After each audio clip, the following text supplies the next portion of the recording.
مسائل در مسائل اور پریشانیاں ہی انہوں نے لوگوں کے لیے واقع کر دی ہیں. جھگڑے، اختلاف، فتور، خلفشار، انتشار واقع کر دیا ہے.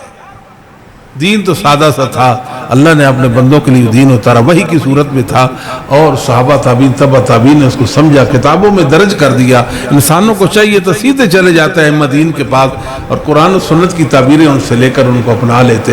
کتنا سادہ تھا یہ سلسلہ. اب میں بلا تاخیر آپ کا خطاب دیتا ہوں حضرت مولانا غلام مصطفیٰ ظہیر صاحب کو کہ اپنے مخصوص انداز میں گفتگو فرمائیں. السلام علیکم ورحمۃ اللہ وبرکاتہ.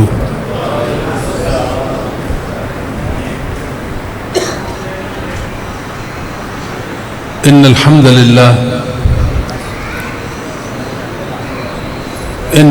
للہ نحمده ونستعینه من يهده الله فلا مضل له ومن يضلل فلا هادي له. اشهد ان لا اله الا الله وحده لا شريك له واشهد ان محمدا عبده ورسوله. اعوذ بالله السميع العليم من الشيطان الرجيم. انا اوحينا اليك كما اوحينا الى نوح والنبيين من قبل من بعد. رب اشرح لي صدري ويسر لي امري واحلل عقدة من لساني يفقهوا قولي. سبحانك لا علم لنا الا ما علمتنا انك انت العليم الحكيم. اللهم انفعني بما علمتني وعلمني ما ينفعني وزدني علما. اللهم انی اعوذ بک من شر ما عملت ومن شر ما لم اعمل. اللهم انی اعوذ بک من شر سمعی ومن شر بصری ومن شر لسانی ومن شر قلبی ومن شر منی. اللهم صلی علی محمد وازواجہ وذریتہ کما صلیت علی ابراہیم وبارک علی محمد وازواجہ وذریتہ کما بارکت علی ابراہیم انک حمید مجید. اما بعد فإن خیر الحدیث کتاب اللہ وخیر الہدی ہدی محمد صلی اللہ علیہ وسلم وشر الامور محدثاتها وکل محدثۃ بدعہ وکل بدعۃ ضلالہ. واجب الاحترام علماء کرام، قابل صد احترام بزرگوں، بھائیوں، نوجوان ساتھیوں،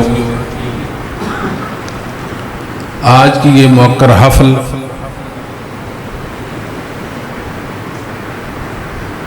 جو خالص قرآن و سنت کی دعوت کے حوالہ سے منعقد کی گئی ہے، اللہ تعالیٰ سے دعا ہے اللہ تعالیٰ مجھے سچ سچ اور حق حق کہنے کی توفیق نصیب فرمائے، آپ کو سمجھنے کی توفیق دے اور ہم سب کو اس پر عمل پیرا ہونے کی توفیق دے. میں اس وقت تھوڑا سا پریشان ہوں اور یہ بات سمجھنے سے قاصر ہوں کہ کیا بیان ہو. بیان کے حوالے سے آپ تھوڑے سے مجھے پریشان نظر آتے، میں تو پریشان ہوں آپ کو دیکھ کر، تو آپ شاید مجھے دیکھ کر پریشان لگ رہے ہیں. تھوڑے سے آپ بیدار ہوں اور توجہ دیں، انشاءاللہ اللہ رب العالمین توفیق سے نوازیں گے. دین اسلام جو ہے یہ اللہ کا آخری دین ہے جو انسانوں کی صلاح فلاح اور ہدایت کے لیے اللہ نے اتارا. آدم علیہ السلام سے لے کر محمد کریم صلی اللہ علیہ وسلم تک آنے والے ہر نبی کا دین رہا ہے یہ، اور اس دین کی تکمیل محمد صلی اللہ علیہ وآلہ وسلم پر ہوئی اور اس کی تکمیل خود رب العالمین نے فرمائی. اور یہ دین اللہ کی حفاظت کے ساتھ محفوظ ہے اور یہ دو چیزوں پر مبنی ہے جس کو آپ وحی کہتے ہیں. ایک قرآن اور ایک حدیث، یہ دونوں وحی ہیں. وحی کا لغوی معنی ہوتا ہے کہ انتہائی تیز رفتاری کے ساتھ پیغام رسانی کرنا، سرعت تیزی کے ساتھ. اور جو شرعی اور اصطلاحی معنی وحی کا ہے وہ یہ ہے کلام اللہ المنزل علی نبی من الانبیاء، اللہ کا نازل کردہ وہ کلام جو اللہ اپنے نبیوں میں سے کسی نبی پر نازل فرماتے ہیں، وہ وحی ہوتی ہے، وہ انسانوں کی بنیادی اور اساسی ضرورت ہوتی ہے، انسان اس کے بغیر جی نہیں سکتے۔ یہ اللہ کا بڑا شکر ہے کہ جس اللہ نے ہمیں اپنی وحی کے تابع بنایا، اپنے سچے دین پر راضی ہونے کی ہمیں توفیق بخشی، اور ہم اللہ کے سچے دین پر ایمان لے آئے ایسے جیسے اللہ نے ہمیں فرمایا۔ جب یہ بات طے ہے کہ قرآن و حدیث یہ اللہ کی وحی ہے اور اللہ نے انہیں اتارا ہے، محمد رسول اللہ صلی اللہ علیہ وآلہ وسلم پر دین اترا، صحابہ نے آپ سے اخذ کیا، آپ سے لیا، آپ سے سیکھا۔ صحابہ اکرام جو تھے وہ اللہ اور اس کے رسول کی مرادوں کو پانے والے تھے۔ دین میں بنیادی چیز جو ہے وہ اللہ اور اس کے رسول کی مراد ہے، وہ صحابہ نے پالی، اس لیے صحابہ میں یار حق ٹھہر گئے۔ فَإِنْ آمَنُوا بِمِثْلِ مَا آمَنْتُ بِهِ فَقَدْ اهْتَدَوْا، اگر لوگ ایسے ایمان لائیں جیسے صحابہ ایمان لے آئے تو یہ ہدایت یافتہ ہو جائیں گے۔ تو صحابہ اکرام رضوان اللہ علیہ مجمعین اللہ اور اس کے رسول کی مرادوں کو پانے والے تھے۔ پہلی بات تو یہ ہے کہ اللہ کی صفات، اللہ کے ناموں، اللہ کی توحید کے متعلق کبھی ایسی ضرورت ہی محسوس نہیں کی گئی آپ صلی اللہ علیہ وسلم نے اللہ کی کوئی صفت بیان کی ہو اور کسی صحابی نے آپ سے استفسار کی ہو، پوچھا ہو، جیسے نبی پاک صلی اللہ علیہ وسلم نے فرمائی اور انہوں نے اس کو مان لیا، اس پر ایمان لے آئے۔ باقی جو شرعی احکام ہوتے تھے کبھی کبھار کسی کی سمجھ میں بات نہیں آتی، فوراً سوال اٹھاتا کہ محبوب آپ کی یہاں کیا مراد ہے۔ یہ خوبصورت سلسلہ تھا اور معتبر ترین سلسلہ تھا، صحابہ سے تابعین، تابعین سے تبع تابعین اور ائمہ دین تک جا پہنچا۔ جو ائمہ دین تھے، جو محدثین اعظام تھے، جو ائمہ اہل سنہ والجماعت تھے، وہ اللہ تعالیٰ کے خاص بندے تھے، وہ عام حیثیت کے لوگ نہیں تھے۔ کبھی اپنے آپ کو ان پر قیاس نہ کریں، وہ چنیدہ لوگ تھے، وہ خاص لوگ تھے، اللہ نے اپنے دین کی نصرت کے لیے انہیں اس دنیا میں بھیجا تھا۔ اللہ تعالیٰ فرماتے ہیں هو الذی بعث فی الامیین رسولا منہم، اللہ نے امیوں میں، صحابہ میں محمد کریم صلی اللہ علیہ وسلم کی بعثت کی۔ وآخرین منہم لما یلحقوا بہم، بعد میں آنے والے، توجہ فرمائیے، بعد میں آنے والے، وآخرین منہم، دوسرے بعد میں آنے والے، ان کا تعلق بھی ان کے ساتھ ہے۔ آپ ذرا توجہ فرمائیے کہ صحابہ تو پہلے گزر گئے اور 200 سال بعد ائمہ دین آ رہے ہیں، محدثین دنیا میں آ رہے ہیں۔ اللہ تعالیٰ فرماتے ہیں وآخرین منہم، ان کا تعلق بھی ان کے ساتھ ہے۔ کیسے؟ جو عقیدہ صحابہ کا تھا، جو علم صحابہ کے پاس تھا، جو عمل صحابہ کے پاس تھا، وہی عقیدہ، وہی عمل، وہی علم، اس کے یہ نائب اور اس کے وارث بن گئے تھے، تب وہ دین کی ضرورت بن گئے۔ وہ اپنے رب سے ڈرنے والے تھے، اللہ رب العالمین نے ان کے سینے اسلام کے لیے، دین کے لیے کھول دیے تھے، انہوں نے اپنی زندگی اللہ کے سچے دین کے لیے وقف کی ہیں۔ امام شعبی رحمۃ اللہ علیہ، عامر بن شراحیل شعبی، ایک حدیث بیان کی، صحیح بخاری کی حدیث ہے، تقریباً کہہ سکتے 1.5 سطر یا 1.25 سطر کی حدیث ہے۔ اپنے شاگرد کو کہنے لگے کہ یہ حدیث جو ہم نے آپ کو بیان کی ہے، آپ کو مفت میں مل گئی، کوئی کوشش نہیں کرنا ہوئی اور کوئی مشقت نہیں اٹھانا ہوئی۔ ہم اس سے بھی کم حدیث کے لیے کوفہ سے مدینہ کا سفر کرتے تھے، کوفہ سے مدینہ کا سفر کرتے تھے، آپ کو مفت میں مل گئی۔ اور محدثین اعظام کے ہاں جو سند عالی سند ہوتی اس کی بڑی اہمیت ہوتی تھی، عالی سند۔ تو جو نازل سند ہوتی اس کو عالی کرنے کے لیے مہینوں کو سفر کرتے تھے وہ۔ انہوں نے مشقتیں اٹھائیں، تکالیف برداشت کی اور دین کی خدمت کی، تب وہ معتبر ٹھہرے۔ انہوں نے امت کو بتایا کہ یہ اللہ اور اس کے رسول کی مراد ہے، یہ دین کی تعبیر ہے، یہ عمل ہے، ایسے ایسے یہ عمل کرنا ہے۔ یہ اس دین کی خوبصورتی ہے کہ سب کچھ بیان ہو چکا۔ بیان کس نے کیا؟ اہل سنت والجماعت نے، محدثین اعظام نے بیان کیا۔ ہم لوگ تو یہ سمجھتے ہیں کہ شاید یہ میری ذمہ داری ہے کہ قرآنی آیات اور احادیث مبارکہ کا معنی میں وضع کروں گا، میں بیان کروں گا۔ نہیں، یہ میرا کام نہیں ہے۔ میرا کام یہ ہے کہ ائمہ کے علم پر بھروسہ کرتے ہوئے ائمہ تک اپنی دسترس ممکن کروں اور ان سے فہم دین، جیسے انہوں نے دین سمجھا تیسے میں سمجھوں اور امت کے سامنے اسے پیش کروں اور اس پر عمل پیرا ہو جاؤں۔ ہمارا مسلک ائمہ دین نے سمجھا، صحابہ، تابعین، تبع تابعین، ائمہ دین نے سمجھا۔ یہ خوبی ہے، اللہ کی وحی کی تعبیریں صحابہ، تابعین، تبع تابعین اور اہل سنت کے ائمہ اور محدثین اعظام نے اور گروہ محدثین نے پیش کی۔ لوگ ہمارے بارے میں یہ خیال کرتے ہیں کہ جس طرح ہم اپنی طرف سے قرآن اور حدیث کے معنی اور مطالب جو ہیں وہ پیش کرتے ہیں، شاید یہ لوگ بھی ایسے ہوں گے۔ تو جب انسان کسی کو جانتا نہیں، پہچانتا نہیں، اس کا دشمن ہی ہوتا ہے، اس کی حیثیت سے جب ناواقف ہوتا ہے تو اس کی قدردانی نہیں کر سکتا۔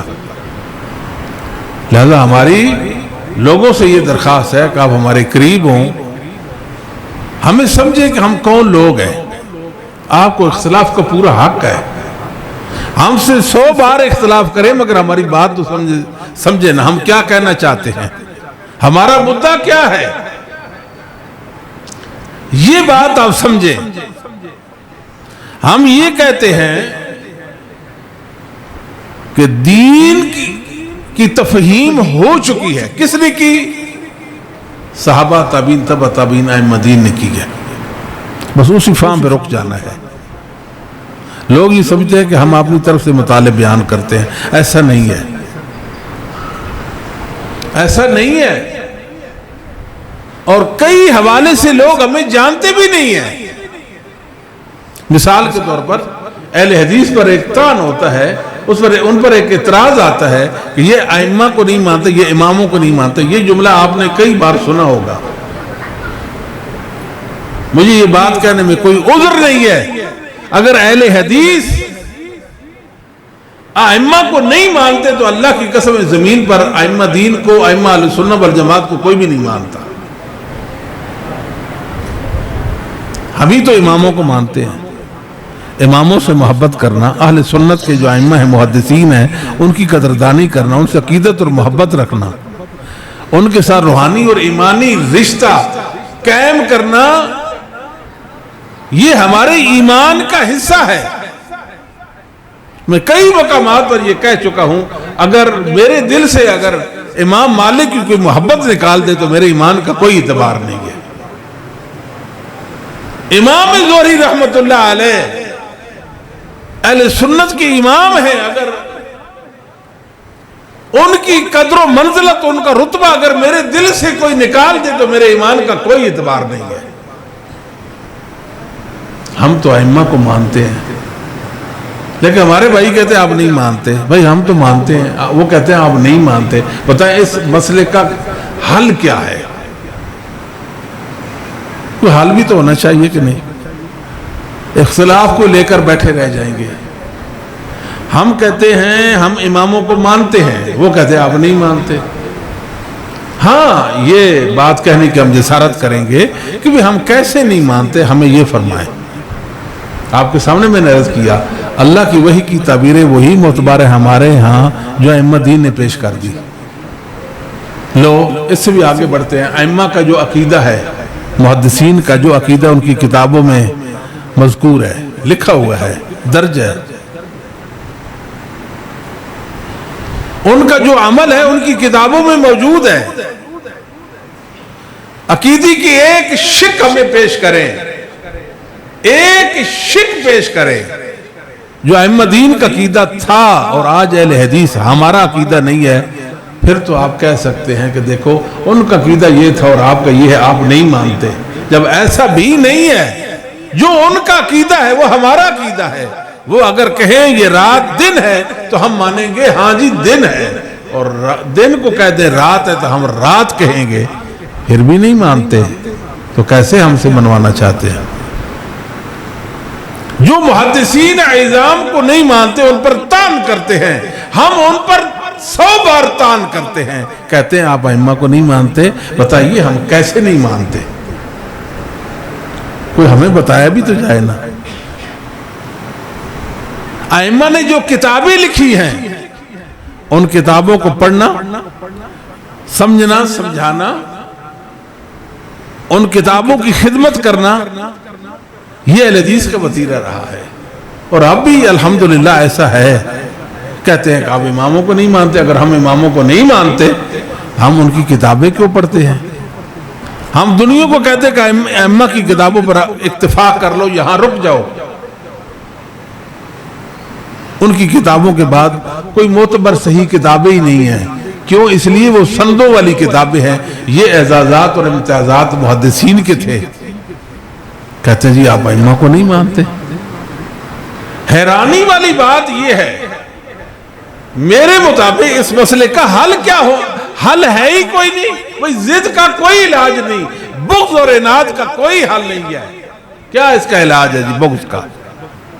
ایک آدمی جھوٹ کو عام کرتا ہے، ہر وقت جھوٹ بولتا ہے، ہر وقت جھوٹ بولتا ہے، اس کا اور کوئی کام نہیں ہے.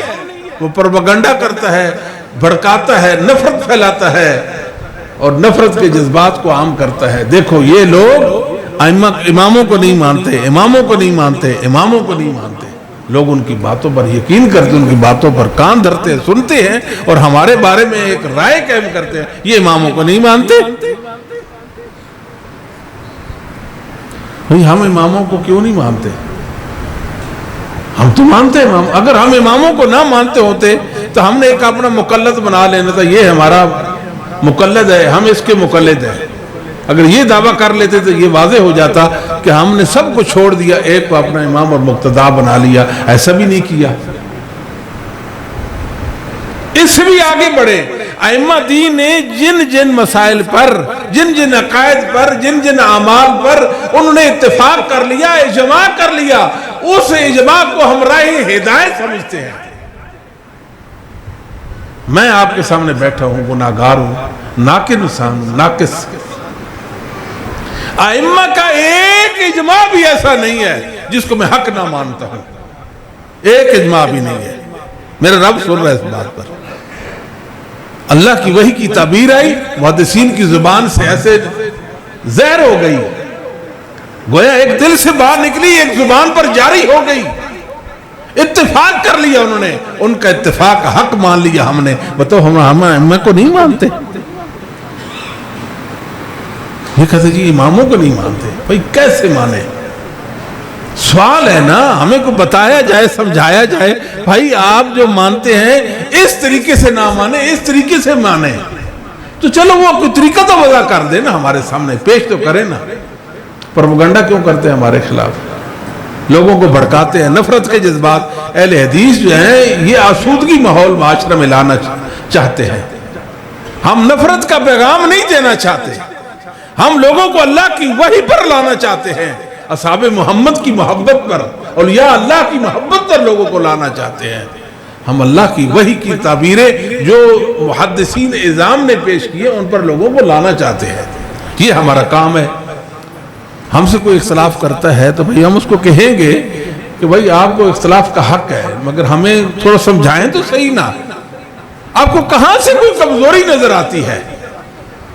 تو لہٰذا بہت سارے اتہامات ہم پر باندھے گئے، بہتان باندھے گئے کہ یہ لوگ یہ کرتے ہیں، یہ کرتے ہیں، یہ کرتے ہیں. بعض لوگ ہمیں یہ بھی کہتے ہیں کہ یہ اہل بیت کو نہیں مانتے. مسلمانوں اپنا دل تھام کے بتاؤ، کیا ہم اہل بیت کو نہیں مانتے؟ سوچنے کی بات ہے نا. اعتراض تو ہوتا ہے. کیسے منوانا چاہے؟ ہم ان کی شان میں غلو کریں، غلو کریں، ان کو اللہ کے برابر ٹھہرا دیں. کیا کریں ہم؟ ان کی عظمت قرآن اور حدیث میں، اہل بیت کی عظمت جو قرآن اور حدیث میں ہے وہ ہمارے ایمان کا جز اور حصہ بن گئی ہے. بتائیں ہم کیسے مانیں؟ یہود و نصارہ کی طرح غلو کریں جس طرح انہوں نے اپنے نبیوں کے بارے میں غلو کیا تھا. اگر ہم ایسا غلو کریں جس طرح ان کی محبت اپنے نبیوں سے جو محبت کا دعویٰ تھا، جو غلو پر مبنی محبت تھی، وہ اللہ کے ہاں معتبر نہیں ٹھہری، تو کسی اور کی محبت میں اگر کوئی غلو کرتا ہے تو وہ کیسے اللہ کے ہاں معتبر ٹھہر سکتی ہے؟ بھئی اللہ کی وحی میں جو ہے وہ ہمارا ایمان ہے نا. ہمیں کیا مسئلہ ہے ہم اہل بیت کو نہ مانیں؟ جب خصوصاً نبی کریم صلی اللہ علیہ وآلہ وسلم نے تاکیداً فرمایا ہو کہ میرے جو ان کا خیال رکھنا، ان کے حقوق کا لحاظ کرنا. میں اپنے بعد اہل بیت کو چھوڑے جا رہا ہوں. یہ سارے فرمودات نبی ہمارے مد نظر ہیں، لیکن ضد کا کوئی علاج نہیں ہے. کوئی علاج نہیں ضد کا. بعض ہمارے بھائی یہ بھی ہمیں کہتے ہیں دیکھو جی آپ یہ فقہ کو نہیں مانتے، شور مچاتے ہیں، یہ فقہ ہوتی ہے، فقہ کرتے. فقہ بھائی فقہ کو ماننے کا کیا مطلب ہے؟ کچھ سمجھائے ہمیں بات. آخر ہم زندگی گزار رہے ہیں کہ نہیں گزار رہے؟ ہمارے بھی مسائل ہیں کہ نہیں ہیں؟ ہمیں مسائل درپیش ہوتے ہیں کہ نہیں ہوتے؟ آخر ان کا حل ہم پیش کرتے ہیں نا. وہ ایک عامی مسلمان ہے، اس کا کوئی مسئلہ ہے، قرآن و حدیث سے اخذ کریں گے نا. اس کو بتائیں گے کہ یہ قرآن سے حدیث سے دلیل ہے، اور یہ قرآن کریم کی فلاں آیت کریمہ سے یا فلاں حدیث سے یہ بات ثابت ہے، اور یہی فقہ ہے. ائمہ کی ہمارے پاس پاکیزہ صاف ستھری مدلل مبرہن مبنی پر وہی فقہ موجود ہے جس کو آپ خالص اسلامی فقہ کہہ سکتے ہیں. آپ کے دل دماغ کو معطر کر دے گی، آپ کے ظاہر اور باطن کو کی تطہیر کر دے گی، آپ کی دینی ضرورت پوری ہو جائے گی. دیکھیں کئی مسائل ہوتے ہیں، کئی مسائل جب انسان ظاہر رہتے ہیں تو ان کو مسائل بھی درپیش ہوتے ہیں. کبھی آپ نے سنا ہے کہ ہم نے کشکول لی اور کسی کے پاس چلے گئے ہوں، مہربانی کریں یہ مسئلہ ہمیں درپیش ہے، مسئلے کا ہمیں حل پیش کر دیں؟ کبھی ہم نے کسی کو کہا ہو، کسی کے دروازے پہ گئے ہوں، دروازے پہ دستک دی ہو، جی باہر تشریف لائیے، کیوں جی ہمارا یہ مسئلہ ہے حل کریں؟ آج تلک ایسا ہوا ہے کبھی؟ ہم ایسی جی رہے ہیں؟ ہماری باقاعدہ ایک زندگی ہے کہ نہیں ہے؟ طرز زندگی ہے کہ نہیں ہے؟ ہمارے بھی مسائل ہیں کہ نہیں ہیں؟ ہماری بھی دینی اور شرعی ضرورتیں ہیں کہ نہیں ہیں؟ وہ کیسے پوری ہو رہی ہیں؟ بھئی فقہ کو تو ہم مانتے ہیں، ہم ائمہ کی فقہ کو مانتے ہیں. آپ اپنی فقہ وہ منوانا چاہتے ہیں، وہ تو ہم ماننے کے لیے تیار نہیں ہیں. ہمیں ائمہ کی فقہ کافی ہے. تو لہذا ہمارے بارے میں ایک رائے قائم کی جاتی ہے فقہ کو نہیں مانتے، یہ بھی میرے خیال کے مطابق تأثر صحیح نہیں ہے. ہمارے بارے میں ہوتا ہے، ان بھائیوں کو حق ہے. دیکھیں ان کا اپنا مسلک ہے، ہمارا اپنا مسلک ہے. جب مسلک مختلف ہے، عقیدہ مختلف ہے، عمل مختلف ہے، منہج مختلف ہے، تو ان کو حق بھی ہے ہمارے بارے میں ایسی بات کرنے کا. لیکن ہمیں بھی تو حق ہے نا کہ ہم صفائی پیش کر دیں, ہم لوگوں کو بتائیں ہم فقہ کو مانتے ہیں. وہ کہتے ہیں یہ فقہ کو نہیں مانتے. بھئی کون سی فکر کو نہیں مانتے؟ ہم ائمہ کی فقہ کو مانتے ہیں, ائمہ کی فقہ کو, نفیس اور پاکیزہ فقہ ہے. ہاں ہم سے کوئی کہے کہ آپ فلاں فقہ کو مانیں, بھئی یہ ہم تو نہیں مان سکتے نا, فلاں فقہ کو تو نہیں. ہاں ائمہ کی فقہ کو ہمیں بتائیں یہ ائمہ کی فقہ ہے اور آپ نہیں مانتے, ایک مثال ہمیں دے دیں, ہم ان کا شکریہ ادا کریں گے کہ آپ نے ہماری بہتر رہنمائی کر دی اور ہمیں بتا دیا کہ بھئی یہ ایک فقہی مسئلہ تھا, ائمہ دین نے پیش کیا اور آپ اس کو نہیں مانتے. اور خواہ مخواہ اپنا وقت کیوں ضائع کرتے ہیں, زندگیاں کیوں ضائع کرتے ہیں, لوگوں کے ذہنوں میں خواہ مخواہ کا خلفشار کیوں پیدا کرتے ہیں؟ نہیں ہونا چاہیے, بالکل نہیں ہونا چاہیے. ساتھ ساتھ کئی اور باتیں بھی ہوتی ہیں کہ یہ ائمہ کو نہیں مانتے. ہم کہتے ہیں ہم تو مانتے ہیں, احمد بن حنبل کو مانتے ہیں, امام شافعی کو مانتے ہیں, امام مالک کو مانتے ہیں, یہ ہمارے ائمہ ہیں. امام شافعی حق کا امام, امام مالک حق کا امام, احمد بن حنبل اہل سنہ کا امام. ان کے بغیر ہم جی نہیں سکتے, ان کے بغیر ہم نہیں جی سکتے. کہتے ہیں جی آپ امام ابو حنیفہ رحمۃ اللہ علیہ کو نہیں مانتے. کوئی کیا مطلب اس کا کیا ہے ماننے کا؟ امام صاحب کی تو دنیا میں کتاب ہی نہیں ہے کوئی, لیکن کتاب ہوتی ہے وہ تو ہے ہی نہیں. اگر کہیں کہ ان کی شاگردوں کی روایتیں موجود ہیں, انہوں نے اپنے استاد سے جو ہے نا وہ روایتیں کی ہیں, تو امام رحمہ اللہ تعالیٰ نے اپنے شاگردوں پر جرح کر دی اور تنقید کر دی. ہلاکت تو تمہارے لیے, صبح میری ایک رائے ہوتی, شام کو بدل جاتی, تم صبح والی رائے رہ جاتے ہو, شام والی تمہارے علم میں نہیں آتی, کیا کرو گے بتاؤ؟ کتاب ہے ہی نہیں. اور شاگرد جو ہیں, شاگرد, ان کے بارے میں امام کی یہ رائے ہے. دوسری بات یہ ہے, ہمیں کہتے ہیں ہمیں کہ یہ بھائی غلط لوگ ہیں, یہ غلط ہے, یہ جو اہل حدیث ہوتے ہیں یہ غلط ہے. اچھا جی کیسے غلط؟ ان کا کوئی بتائیں, ان کو کوئی عقیدہ باطل ہو, ان کو کوئی عمل جو ہے وہ باطل ہو. کیا مسئلہ کیا ہے آپ کو اہل حدیث سے؟ ہمارے بھائی اتنے کمزور ہیں, اتنے کمزور ہیں, ان کے پاس اپنے لیے نام بھی کوئی نہیں ہے. بچہ پیدا ہوتا ہے نا, آپ نام رکھتے ہیں یا کسی کو فون کر دیتے ہیں ہمارے ہاں بچے کی ولادت ہوئی, آپ ہمیں کوئی نام بتا, آپ ڈیسائیڈ کرتے ہیں کہ یہ نام اچھا ہے, یہ رکھ لینا چاہیے. ایسا ہوتا ہے کہ نہیں ہوتا؟ ان بیچاروں نے اہل سنہ والجماعت کا نام بھی کسی سے لیا, ائمہ دین کا نام تھا اہل سنہ والجماعت, ان سے نام لیا, لوگوں کو یہ باور کرایا کہ وہ اہل سنت نہیں, اہل سنت تو ہم ہیں. اتنی سی بات پر اپنے آپ کو مطمئن کر لیتے ہیں, تو بتاؤ یہ غربت نہیں تو کیا ہے؟ کسی پریشانی کی بات ہے. اہل حدیث کے دو نام, ایک اہل الحدیث اور دوسرا اہل السنہ والجماعت. ائمہ اہل سنت کے جو عقائد و اعمال ہیں ہمارے سامنے رکھیں, ایک عقیدے کے ساتھ ہماری ان کے ساتھ موافقت ہے, سر بو بھی ان سے ہم منحرف نہیں ہیں, تو بتاؤ ہمارا حق ہے نا. اہل حدیث ائمہ دین کا نام ہے. کوئی بندہ یہ کہتا ہے کہ میں ائمہ دین کو مانتا ہوں, میں ائمہ دین کو مانتا ہوں, ان کے نام سے کیوں نفرت ہے آپ کو بھائی؟ ان کے نام سے نفرت تو نہیں ہونی چاہیے. یہ نام ہم نے نہیں رکھا, ہمارے بڑوں نے نہیں رکھا, یہ ائمہ دین نے ہمارا نام اہل حدیث رکھا.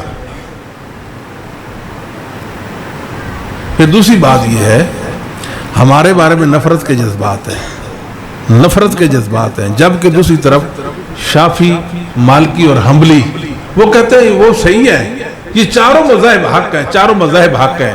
اور حالت یہ ہے تناؤ ہے, ٹکراؤ ہے, اختلاف ہے.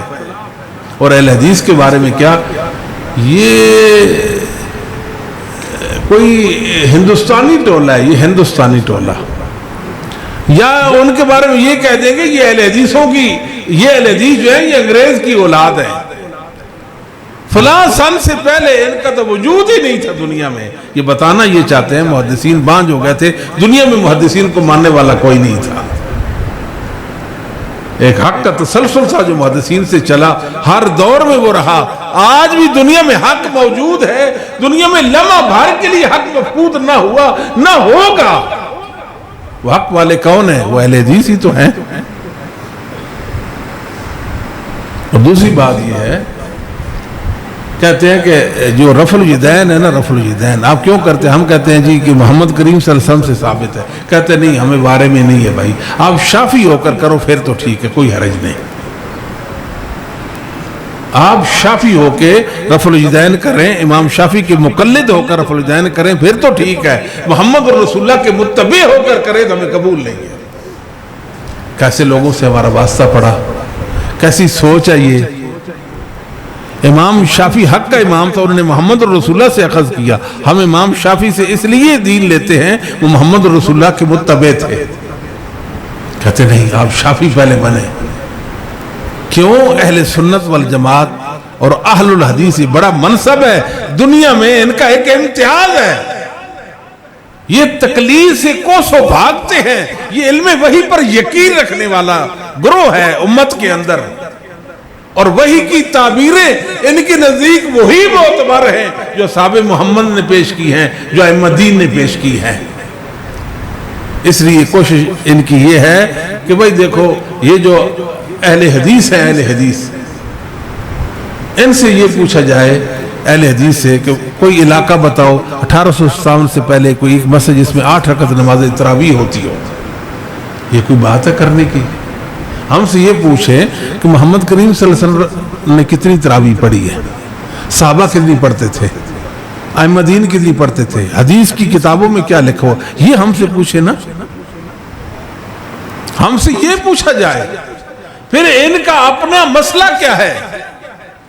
شافعیوں کو حق کہتے ہیں، ان کے ساتھ جنگ بھی کرتے ہیں، میں آپ کو حقیقت سے آگاہ کر رہا ہوں۔ ان کا یہ ماننا ہے کہ شافعی لڑکی ہے، حنفی کے ساتھ اس کو بیاتے ہیں تو اہل کتاب کی عورتوں پر اس کو لا کر بمنزلت اہل کتاب، جس طرح اہل کتاب کی عورتوں سے نکاح جائے اس طرح سمجھ کر نکاح کرنا ہے۔ یہ لوگ دست و گربیاں تھے، یہ جھگڑتے لڑتے رہے ہیں، انہوں نے نفرت پھیلائی ہے اس ماحول معاشرہ کے اندر، فتور لوگوں کو پریشان رکھا ہے، اللہ کی وحی سے لوگوں کو دور کرنے کی کوشش کی ہے۔ ان کا یہ ماننا ہے، ہمارے حنفی بھائیوں کا یہ ماننا ہے کہ شافعیوں کے پیچھے نماز نہیں ہوتی۔ توجہ فرمائیں، یہ کیا کہتے ہیں؟ شافعیوں کے پیچھے نماز نہیں ہوتی، کہتے ہیں شافعی حق پر ہے، اہل حدیث حق پر نہیں ہے، مالکی حق پر ہے، اہل حدیث حق پر نہیں ہے، حنبلی حق بھی ہے، اہل حدیث حق بھی نہیں ہے۔ اور شافعیوں کے پیچھے کہتے ہیں نماز ہی نہیں ہوتی۔ نماز کیوں نہیں ہوتی؟ کوئی حق پر جب ہے تو نماز ہونی چاہیے نا، نماز نہیں ہوتی۔ کیوں؟ اس لیے کہتے ہیں یہ شاکی ہے، یہ کہتے ہیں انا مومن انشاءاللہ، انا مومن انشاءاللہ، بعض ذرا سمجھنے کی کوشش کریں، میں اپنے آپ کو مومن نہیں کہہ سکتا کہ میں مومن ہوں، یہ نہیں کہہ سکتا، یہ اہل سنت کا مسلک ہے، بات سمجھنے کی کوشش کریں۔ کچھ احتیاطیں ہیں اسلام کے اندر، عقائد کے اندر۔ ائمہ اہل سنت والجماعت محدثین جب کہتے انا مومن انشاءاللہ، اگر اللہ نے چاہے تو میں مومن ہوں، کہتے ہیں یہ تو شک کی بات کر رہے ہیں، بھائی یہ شک نہیں ہے، یہ انجام کی بات ہے، یہ اللہ کے ہاں میرے ایمان کا کیا سلسلہ ہے وہ میرے اللہ کے علم میں ہے، انشاءاللہ جیسا میرا یہ یقین اور ایمان ہے اللہ کے ہاں بھی میرا ایسا یقین اور ایمان ہوگا۔ اس میں شک کون سا؟ یعنی اتنی سی بات کسی کی نہ سمجھ کر فتویٰ دے دیں کہ اس کے پیچھے نماز نہیں ہوتی، بتائیں اس کوشش کو آپ کیا نام دیں گے؟ یہ کوئی کوشش ہے بھائی؟ اس کوشش کو کیا نام دیں گے؟ دیکھیں سوچنے کی بات ہے نا، ایک جمع غفیر ہے، ایک اللہ کا گروہ لشکر ہے، ایک حزب اللہ ہے، ایک اللہ کی جماعت ہے، ائمہ اہل سنت والجماعت ہے، سارے کے سارے کہتے ہیں مومن انشاءاللہ، مومن انشاءاللہ، یہ کہتے ہیں یہ شک ہے، وہ کہتے ہیں یہ یقین ہے۔ سوچ، جو کہتے ہیں مومن انشاءاللہ وہ کہتے ہیں ہم ایمان پر پختہ ہیں، ایمان پر پختہ ہیں، لیکن وہ کہتے ہیں نہیں، آپ شک کی بنیاد پہ کہتے ہیں، لہذا آپ ایسے اور ایسے ہیں۔ بعد نے تو تکفیر بھی کر دی شافعیوں کی کہ یہ شوافی جو ہیں یہ اسلام سے خارج ہے۔ کیوں؟ اس لیے کہ یہ ایمان میں شاکی ہیں۔ مسائل در مسائل اور پریشانیاں ہی انہوں نے لوگوں کے لیے واقع کر دی ہیں، جھگڑے، اختلاف، فتور، خلفشار، انتشار واقع کر دیا ہے۔ دین تو سادہ سا تھا، اللہ نے اپنے بندوں کے لیے دین اتارا، وحی کی صورت میں تھا، اور صحابہ تابعین تبع تابعین نے اس کو سمجھا، کتابوں میں درج کر دیا۔ انسانوں کو چاہیے تو سیدھے چلے جاتا ہے ائمہ دین کے پاس اور قرآن و سنت کی تعبیریں ان سے لے کر ان کو اپنا لیتے۔ کتنا سادہ تھا یہ سلسلہ، اس کو بہت ایک مہمہ بنا کے رکھ دیا، انسانوں کو پریشان کر دی، مہمہ بنایا، اور طرح طرح کی باتیں اہل حق کے خلاف پروپیگنڈا کرنا شروع کر دیا۔ اہل حدیث کو بدنام اہل حدیث کو بدنام کرنا شروع کر دیا۔ یہ ایسے ہوتے ہیں، یہ ایسے ہوتے ہیں، یہ ایسے ہوتے ہیں۔ وہی ہم سے بھی کوئی پوچھ لے، ہمیں بھی کوئی دیکھ لے، اس بات میں کتنی حقیقت ہے جو ہمارے متعلق کہی جا رہی ہے، لوگ سوچتے کیوں نہیں ہیں۔ میں نے آپ کو پہلے بتایا کہ عقیدے کی ایک شک میں بھی ہم اپنے ائمہ کے مخالف نہیں ہیں، جو اہل سنت کا عقیدہ اس پر ہم ہیں اللہ کی توفیق کے ساتھ۔ جو ہمارے ائمہ کا عمل ہے ہم اس پر ہیں، جو ان کا علم ہے ہم اس سے مستفید ہوتے ہیں، قرآن و سنت تک اپنی دسترس ان کے علم سے کرتے ہیں۔ ہم ان کو ڈاچ نہیں کرتے کہ ہم سیدھے قرآن و سنت تک پہنچ جائیں، ایسا نہیں۔ اور یہ ہمارے بھائی جو ہیں ان کی حالت یہ ہے، یہ ایمان کے مسئلے میں ائمہ دین کے ساتھ ٹکراتے ہیں، ان کے ساتھ مخالفت رکھتے ہیں۔ ہمارے ائمہ کہتے ہیں ایمان 3 چیزوں کا نام ہے، دل کی تصدیق، زبان سے اقرار، اور اعضاء و جوارح ہاتھوں پاؤں کے ساتھ عمل کرنے کا نام ایمان ہے۔ یہ مسلمانوں کا وہ عقیدہ ہے، ایک دل سے نکلا زبان پہ جاری ہو گیا۔ یہ کیا کہتے ہیں؟ یہ کہتے ہیں دل سے تصدیق کر لیں آپ مومن ہیں، آپ صرف زبان سے کہہ دیں میں مومن ہوں، اور جو اللہ نے اتارا اس کو میں حق سمجھتا ہوں، آپ مومن ہو گئے۔ مطلب کہنے کا یہ ہے کہ اہل السنہ والجماعت اہل حدیث کے علاوہ اس روئے زمین پر کوئی فرد بشر آپ کو نظر نہیں آئے گا جو اعمال صالحہ کو، جو نیکی کو ایمان سمجھتا ہوگا، ایمان کا جز سمجھتا ہوگا۔ صرف اہل حدیث سمجھتے ہیں اور کوئی بھی نہیں سمجھتا۔ یہ محدثین کے مقابلے میں آ گیا؟ نہیں جی نہیں، ایمان یہ ہوتا ہے۔ محدثین کہتے ہیں ائمہ دین ایمان یہ ہوتا ہے۔ اب بتائیں، ہم تو ان کے بیان کردہ ایمان پر ہے نا، اس جو تعریف انہوں نے کی ہے ہم اس پر ہیں اللہ کے فضل و کرم سے۔ ہمارے نزدیک اعمال ایمان کا جزو لازم، اعمال کے بغیر ایمان کا وجود ہی نہیں مانتے ہم۔ پھر انہوں نے کہا ایمان بسیط ہے، مرکب نہیں ہے، ایمان بڑھتا گھٹتا نہیں، یہ بھی کہتے ہیں ایمان بڑھتا گھٹتا نہیں ہے، سب کا ایمان ایک ہے۔ محدثین کہتے ہیں الایمان یتفاضل، ایمان میں درجات ہیں، درجے ہیں، درجے، ہر ایک کا ایمان مختلف ہے، سب کا ایک جیسا نہیں ہے۔ جس کے پاس جو اعمال ہیں، نیکیاں ہیں، اس قدر اس کا ایمان ہے۔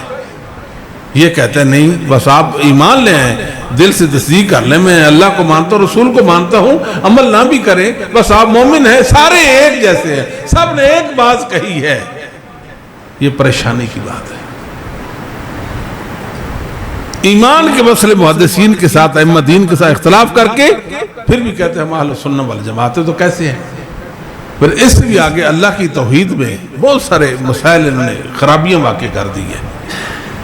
توحید 3 طرح کی ہے، توحید ربوبیت، توحید الوہیت جس کو توحید عبودیت بھی کہتے ہیں، اور تیسری توحید الاسماء والصفات ہے۔ توحید ربوبیت میں اللہ رب العالمین کی ذات اور صفات میں کوئی شریک نہیں ہے، اللہ کی ذات میں کوئی شریک نہیں، وہ خالق ہے، وہ مالک ہے، وہ کائنات کا مدبر ہے، ہر ایک پر اس کا حکم چلتا ہے، وہ خالق ہے، اس کائنات کا مالک ہے، ان کے معاملات کی تدبیر کرتا ہے، اور اسی کی عبادت کرنی ہے، اسی کی عبادت کرنی ہے، اور اس کے نام ہیں اسماء الحسنی ہیں، اچھے اچھے نام ہیں، ان کو ہم نے ماننا اور ایمان لانا ہے۔ اللہ کی صفات ہے، کتنی صفات ہے، میرے رب کے علاوہ ان کو کوئی شمار نہیں کر سکتا۔ میرے رب نے جو صفت اپنے لیے ثابت کر دی ہم اس کو ثابت کرتے ہیں۔ محدثین نے کہا یہ اللہ کی صفت ہے، ہم نے اس کو مانا اللہ کی صفت ہے۔ بتائیں کون سی اللہ کی صفت ہے جس کو محدثین نے اپنے اللہ کے لیے ثابت کیا قرآن و حدیث سے، اور ہمارا اس پر ایمان نہیں ہے، ہمارا ایمان نہیں ہے۔ ایک اللہ کی صفت علو بھی ہے، بلندی۔ جتنے انبیاء علیہ السلام ان کی تعداد اللہ کے سوا کوئی نہیں جانتا۔ یہ میرے رب کے علم ہے کہ انبیاء کی تعداد کتنی ہے، کسی کو نہیں پتا۔ ایک جھوٹی روایت بھی ہے 1,24,000 نبیوں کے بارے میں، وہ تو ثابت ہی نہیں ہے روایت، یہ تو اللہ کو پتا ہے۔ وہ سارے کے سارے اس بات پر متفق ہیں کہ اللہ رحمان اپنے عرش پر بلند ہے، اللہ رحمان اپنے عرش پر بلند ہے، اور یہ کہتے ہیں یہ جو اللہ کی بلندی ہے یہ وصفی ہے، ذاتی اور حقیقی نہیں ہے۔ اتنی بری بری تعویلیں کرتے ہیں، ایسی ایسی باتیں، فلسفیانہ باتیں، اور علم کلام کے حوالے سے اللہ کی توحید پر حملہ آور ہوتے ہیں، انسان حیران رہ جاتا ہے۔ ہم کہتے ہیں بھئی قرآن کہاں سے نازل ہوا؟ کہتے ہیں آسمان سے نازل ہوا۔ تم تو کہتے ہو اللہ ہر جگہ، اللہ کی بلندی کو، صفت علو کو نہیں مانتے ہو، یہ کیوں کہتے ہو اللہ آسمان سے قرآن نازل ہوا؟ تو کہتے ہیں کوئی آرڈر آ جاتا ہے، جی ڈی سی صاحب کا آرڈر، اوپر سے آرڈر آیا، یہ مراد ہے۔ اور میرے رب کے بارے میں گندی گندی مثالیں پیش کرتے ہو تم۔ مسلمانوں انصاف کرو، اپنے رب کے بارے میں اس طرح کی باتیں کیوں سن لیتے ہو آپ؟ کیا ہمارے اللہ رب العالمین کا لب ایسے ہے جیسے ایک ڈی سی صاحب مخلوق کا لب ہوتا ہے، اوپر سے آرڈر آیا؟ قرآن ایسے آیا ہے؟ یہ اللہ نے اس کو آسمانوں سے اتارا ہے۔ کوئی چھوٹا سا بچہ بھی ہو، اس سے پوچھو اللہ کہاں ہے، وہ آپ کو بتائے گا اللہ اوپر ہے۔ یہ اللہ کی صفت علو کو مانتا ہے، یہ فطرت ہے۔ اور جو اللہ کو رب العالمین کو عرش کے اوپر مانتا ہے اس کو کہتے ہیں یہ مجسمہ ہے، مجسمہ۔ یہ اللہ تعالی تجسیم اور جسم کو مانتے ہیں، استغفر اللہ علیہ باللہ۔ حتیٰ کہ ابن تیمیہ کو بدنام کرنا شروع کیا جائے۔ ابن تیمیہ تجسیم کا قائل تھا، اللہ کا جسم مانتا تھا۔ ابن تیمیہ ایسے لوگوں کی تکفیر کرتا تھا جو مجسمہ ہیں، جو مشبہ، جو مجسمہ ہے، ان کی تکفیر ابن تیمیہ نے کی ہے۔ وہ کہتے ہیں اللہ کی ہر صفت وہ صفت علو ہے، یہ کوئی بھی اللہ کی صفت ہے، جیسے ہے تیسے ہم نے ماننی ہے، اس میں ہم نے تعویل نہیں کرنی، تحریف نہیں کرنی، تمثیل نہیں کرنی، تکییف نہیں کرنی اس کی، بس اس کو ماننا ہے۔ یہ نام برے برے نام، یہ حشفیہ ہے۔ حشفیہ کا معنی چھان بورا، گئے گزرے لوگ، گلیاں دے ککھ جس کا معنی کرتے ہیں۔ اہل حدیث کے بارے میں یہ نام رکھا ہے انہوں نے۔ بدنام کرو ان لوگوں کو جو اللہ کی وحی پر پیرا دے رہے اور ائمہ دین کے علم پر ہیں اور ان کے عمل پر ہیں، ان کی کوششوں کو سراہتے ہیں، ان کے ساتھ محبت کو دین ایمان کا جزء لازم سمجھتے ہیں، اور اللہ سے سوال کرتے ہیں اے اللہ ہمیں محدثین ائمہ دین کا ساتھ نصیب فرمانا۔ روز آخرت کے حوالے سے اللہ سے یہ بھی دعا کرتے ہیں۔ ان کے بارے میں اس طرح کی بات ہے تو اللہ کا علو ثابت ہے۔ اللہ کا، وہ ہمارا اللہ کہاں ہے؟ ہمارا اللہ اپنے عرش پر ہے۔ یہ سمجھتے ہیں اللہ عرش کا محتاج ہے، اللہ عرش کے ساتھ ملا ہوا ہے، یہ سمجھتے ہیں۔ ہم کہتے ہیں اللہ رب العالمین اپنے عرش کے اوپر ہے۔ الرحمن علی العرش استوى علی وارتفع، اللہ اپنے عرش کے اوپر بلند ہے۔ کیسے؟ اللہ نے خبر دی، ہم نے مان لی۔ کیسے؟ اللہ نے کیفیت بیان نہیں کی، کیفیت کا علم میرے رب کے پاس ہے۔ اللہ ایسے اپنے عرش پر بلند ہے جیسے میرے رب کے شایان شان ہے۔ ان کے بچوں سے پوچھو اللہ کہاں، وہ بھی بتائیں گے اللہ اوپر ہے، لیکن یہ اللہ تعالیٰ کی صفت علو کو نہیں مانتے، اللہ کو اوپر نہیں مانتے، کہتے ہیں اللہ ہر جگہ موجود ہے، اللہ ہر جگہ موجود۔ یہ گمراہوں، یہ جامیوں کا عقیدہ ہے، جامیوں کا، یہ توحید کے دشمنوں کا عقیدہ ہے۔ یہ موحد کہلوانے کے حقدار بھی نہیں ہے، اتنی بری بات کرے اللہ کی توحید کے بارے میں اور پھر دعویٰ کرے کہ ہم موحد ہیں. کہاں ان کی توحید ہے؟ ہمارے بھائی یہ سمجھتے ہیں کہ فلاں بندہ قبر پہ سجدہ نہیں کرنے سے موحد بن جائے گا. بھائی توحید کے ایک شق ہے، اس کے بعد موحد نہیں بنے گا. موحد تب بنے گا جب اللہ کے اسماء اور اس کی صفات کے حوالے سے اہل سنت کے عقیدے پر ہوگا. اہل سنت یہ بری بری باتیں کرتے ہیں اللہ رب العالمین کے بارے میں. جس طرح جی اوپر سے چٹھی آ گئی، اوپر سے چٹھی آ گئی. اللہ کی کتاب ایسے آئی. ظالموں، تم اپنے برے اور گمراہ کن عقائد کو بچانے کے لیے بری باتیں کرتے ہو. کیسی بات ہے؟ اس لیے ان کو نہ قرآن آتا ہے نہ حدیث آتی ہے. دعویٰ ان کا ہے کہ ہم قرآن بھی سمجھتے ہیں، حدیث پیش کرتے ہیں، قرآن بھی پیش کرتے ہیں، حدیث بھی پیش کرتے ہیں، مگر اللہ اور اس کے رسول کی مرادوں کو نہیں پاتے. میں آپ کو ایک بات بتاتا ہوں. ابن عربی ایک گزرا ہے، گمراہ صوفی تھا، باطنی. حافظ ذہبی نے لکھا، کیا لکھا کہ قدوۃ القائلین بوحدۃ الوجود، وحدت الوجود کا عقیدہ رکھنے والوں کا سرغنہ تھا، ان کا سردار تھا ابن عربی. بری باتیں کرتا، اتنی بری باتیں کرتا تھا، اتنی کرتا تھا میرے اور آپ کے سر کے طرح بال نہیں، جتنی بری باتیں کرتا تھا. اس کو یہ محی الدین کہتے ہیں، الشیخ الاکبر کہتے ہیں، الشیخ الاکبر. بات آئی ہے اللہ کے دین کو سمجھنے کی، یہ نہیں سمجھ پاتے اللہ کے دین کو. الشیخ الاکبر نے یہ بات لکھی ہے، فیض الباری کے اندر بھی یہ بات علامہ انور شاہ کشمیری صاحب نے ذکر کی ہے. انہوں نے کہا کہ ابراہیم علیہ السلام اصل میں چھترا تھا، چھترا جس کے ذبح کرنے کا کہا گیا. آپ کو بات نہیں سمجھ آئی؟ وہ چھترا تھا جس کے ذبح کرنے کا کہا گیا. اب ابراہیم علیہ السلام نے خواب دیکھا میں بچے کے وہ اسماعیل کی گردن پر ہو چھری چلا رہا ہوں. خواب نے آپ پر سختی کی، اپنی خواب کی تعبیر کرنے کے بعد ان کو بات سمجھ آتی کہ میں نے بچے کو ذبح نہیں کرنا تھا، مینڈے کو ذبح کرنا تھا. یہ بات کرتے ہیں، بات کسی کو سمجھ نہیں آئی ہے.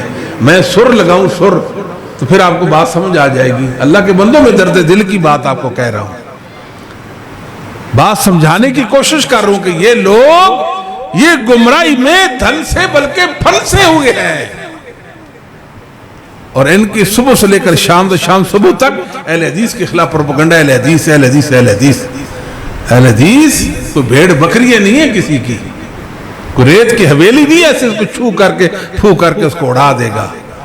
یہ جرت والے لوگ ہیں، یہ ہمت والے لوگ ہیں، یہ قرآن و سنت کے دلائل کے ساتھ یہ جڑے ہوئے لوگ ہیں. ان کے پاس صحابہ کی محبت، صحابہ کا علم اور دین، ان کا عقیدہ اور عمل ان کے پاس ہے. یہ وحدت گروہ دنیا کے اندر ہر مسئلہ میں اصحاب محمد کو پیش کرتا ہے. وحدت گروہ یہ اہل حدیث، اور کوئی بھی نہیں پیش کرتا. جس نے تقلید کا پھندا گلے میں ڈالا ہوا ہے، پٹا نہیں پھندا، وہ کیا صحابہ کو پیش کرے گا؟ وہ کیا دیگر ائمہ کو پیش کرے گا؟ وہ تو ایک یہ میرا بت ہے، بس اس کو طاغوت بنا کر اس کی پوجا کر رہا ہے بیچارہ، اور خوش ہے کہ میں مقلد ہوں. بھائی خوش رہ جاؤ. تو گمراہی اور ضلالت. وہ کیا کہتا تھا؟ وہ کہتا تھا اصل میں مینڈا تھا. ابن عربی کافر کیا کہتا تھا؟ صوفی باطنی جہمی وہ یہ کہتا تھا اصل میں وہ مینڈا تھا. تعبیر مینڈا کی بنتی تھی. دیکھا میں اپنے بیٹے کو ذبح کروں، اٹھے اور بیٹے کی گردن پر چھری چلا دی. بھائی تھوڑے سی آپ اپنے خواب کی تعبیر کر لیتے، حقیقت حال سے واقف ہو جاتے. خواب کے زہر کو لے کر بچے کے گردن پر چھری چلا دی. یہ کیا کر دیا؟ اصل میں مینڈے کی قربانی تھی، تب بعد میں مینڈا آ گیا. کیا مطلب ہے مسلمانوں؟ یہ کوئی لطیفہ تو نہیں سنایا میں نے آپ کو. میں بتانا یہ چاہتا ہوں، نبیوں کا خواب وہی ہوتا ہے کہ نہیں ہوتا؟ پیغمبر پہ اللہ وحی کرتے ہیں. ابراہیم پر اللہ نے وحی کی کہ نہیں کی؟ اس وحی کو ابراہیم نے نہیں سمجھا. ابراہیم علیہ السلام نے اس وحی کو نہیں سمجھا تھا. یہ گمراہ صوفی کے دنیا کو بتائے ابراہیم علیہ السلام کی غلطی تھی. صحیح بات یہ تھی کہ وہ خواب کی تعبیر مینڈا تھا، نہ کہ بچے کو ذبح کرنا تھا. ان کے اندر اتنی جرت و جسارت ہے، یہ اتنی دیدہ دلیری کے ساتھ اللہ کی وحی کے ساتھ ٹکرا جاتے ہیں، یہ پرواہ ہی نہیں کرتے، حتیٰ کہ انبیاء کی توہین کر دیتے ہیں، یہ اللہ کے نبیوں کی توہین کر دیتے ہیں۔ آپ کو بات سمجھ آئی کہ نہیں آئی؟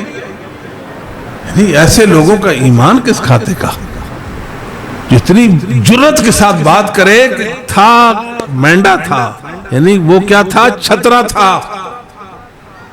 انہوں نے دیکھا بیٹے کی گردن میں چھری چلا رہا ہوں، بھئی خواب مینڈے کا تھا، اس کی تعبیر کرتے، تعبیر کیوں نہیں کی؟ حقیقت کیوں نہیں پانے کی کوشش کی؟ زہر پر کیوں چلے؟ خواب بیٹے کی گردن پر چھری چلائی۔ تو اصل قربانی چھترے کی تھی۔ یہ ان کی جرت و جسارت ہے، یہ اللہ سے ڈرتے نہیں ہیں، یہ ان کے محی الدین ہیں، ان کے شیخ الاکبر ہیں، ان کو چومتے چاٹتے ہیں۔ ہم ایسی باتوں کو کفر سمجھتے، جاؤ کیا ہم پر فتویٰ لگاؤ گے؟ یہ کفریات ہیں، یہ انبیاء کی توہین ہے، یہ میرے رب کی وحی کی توہین ہے، نہیں ہے وحی کی توہین۔ جس پر وحی نازل ہوئی اس کو تو پتہ ہی نہیں، اور ان گمراہوں اور ظالموں کو، ان جاویوں کو پتہ چل گیا اللہ کی مراد کیا تھی۔ بڑا ظلم کیا لوگوں نے۔ جو صوفی لوگ ہوتے ہیں ان کی شطحات ہوتی، شطحیات بھی لفظ استعمال ہوتا ہے، شطحات کیا مطلب؟ ان پر حالت طاری ہو جاتی ہے، غلبہ حال اس کو کہتے ہیں، غلبہ حال، توجہ فرمائے، غلبہ حال۔ ان گمراہ صوفیوں پر غلبہ حال ہوتا ہے، یہ سب، اور یہ بے خودی میں مبتلا ہو جاتے ہیں، اول فول بکتے ہیں، جیسے کسی نے کہا انا الحق، میں اللہ ہوں، میں اللہ ہوں، سبحان ما اعظم شانی، سبحان ما اعظم شانی، سبحانی ما اعظم شانی، سبحانی ما اعظم شانی۔ اللہ میری بھی کیا شان، اپنے آپ کو اللہ بنا رہا ہے، کافر اپنے آپ کو اللہ بنا رہا ہے۔ بات تو نہیں سمجھ آئی؟ ایک دمبا آواز نکالتا تھا، بھین کی آواز نکالتا ہے، کہتا ہے اللہ، ہر چیز میں اللہ دیکھتے ہیں، ہر چیز میں اللہ دیکھتے ہیں۔ گمراہ ہر چیز میں اللہ دیکھا، یہ چیز اللہ، یہ اللہ، یہ اللہ، یہ اللہ۔ اللہ نے اپنے آپ کو ظاہر کیا کیسے کتے اور خنزیر کی یاذ باللہ۔ میرے رب کی توہین کرتے یہ برے لوگ، یہ کہتے ہیں یہ سب کچھ جو ہوتا ہے یہ شطحات ہوتی ہیں، اس وقت وہ ہوش حواس میں نہیں ہوتے، وہ پاگل دیوانے ہوتے ہیں، وہ مجذوب ہوتے ہیں۔ اسلام میں شطحات کا کوئی ذکر نہیں ہے۔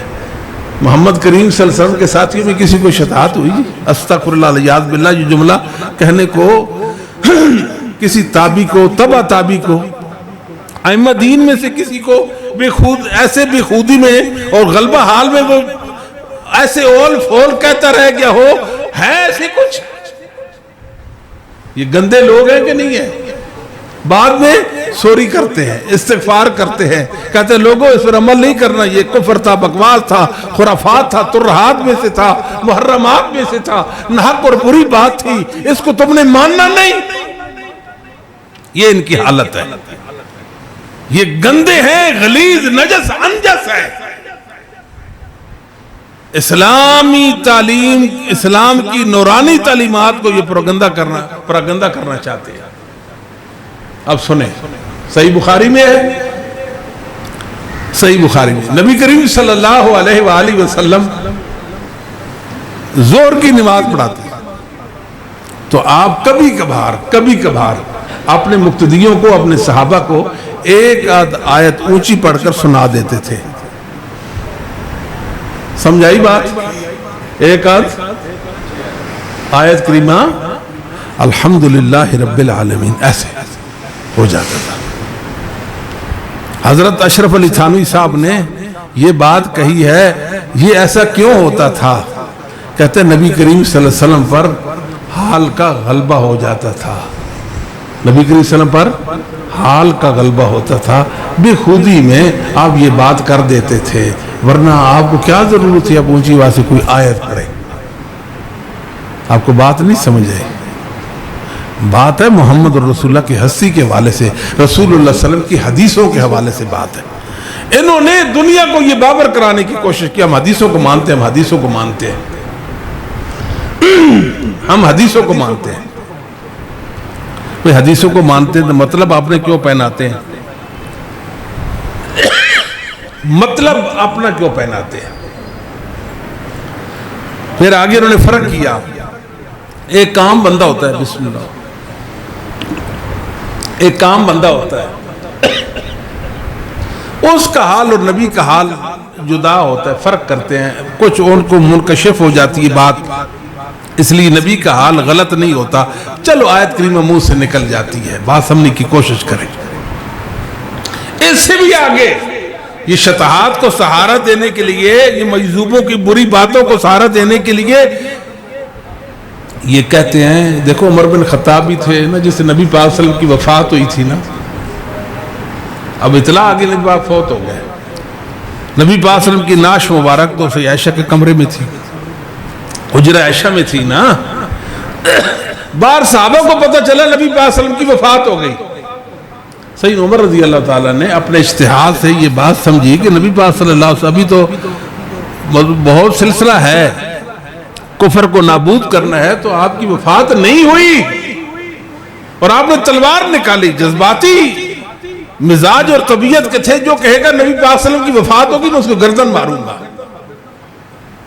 کہتے ہیں یہ بات عمر نے بے خودی میں اور غلبہ حال میں کہی تھی، استغفر اللہ علیاذ باللہ، اہل حدیثو مبارک ہو آپ کو کہ تم اللہ کی زمین پر، اللہ کی رحمت ہو اس زمین پر، تمہارے ہوتے ہوئے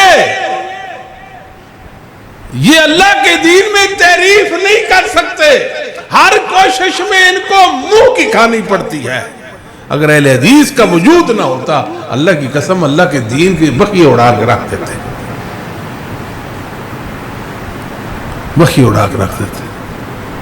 انہوں نے محمد الرسول صلی اللہ علیہ وسلم کی ایک ایک سنت کو قتل کیا، ایک ایک سنت کو قتل کیا، اور غلط اور برے معنی حدیثوں کے لیے۔